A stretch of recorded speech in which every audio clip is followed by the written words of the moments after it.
Well, it is an age-old question. Is it cheaper to eat a meal at home or at a restaurant? Well, the answer was once clear, but with food prices up 3% from 2024, there is more to consider.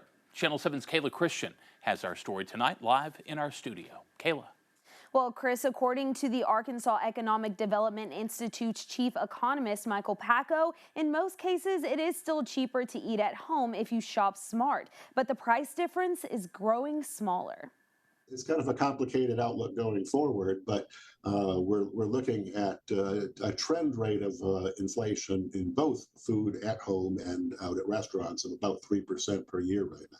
Affordable food options for consumers are getting harder to find. Where it used to be far cheaper to eat in than out, the lines are getting blurred. I have noticed it. I just recently retired, so I'm learning to live on less money. Theory suggests that to the extent that tariffs have an impact on inflation and price increases going forward, we might see that reflected more in grocery prices than in restaurant prices. Economist Michael Packo says certain aspects of a restaurant meal, like service costs and foods that are domestically or locally grown, are immune from price hikes due to tariffs. But he says smart budgeting may be the best way to save your pocketbook. Other than that, it's really having to bear the higher prices that are coming at us really from across the board, but are particularly noticeable and a little bit disconcerting when it's food prices. I really feel for the young families and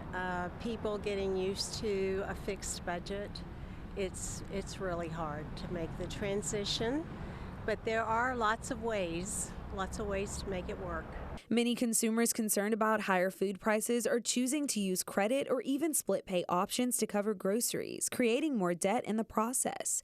Packo says that's a bad idea, that credit should only be used on lasting goods. To carry a balance month to month on the necessities like food or clothing or shelter, that can really get to be problematic. Running up credit card debts on necessities can be the precursor to part of what would really exacerbate a downturn or recession in the economy.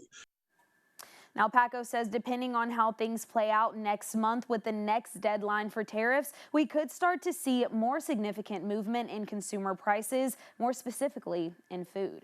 On your side, I'm Kayla Christian. Okay, Kayla, thanks very much. And the next report on inflation is set to be released August 12th.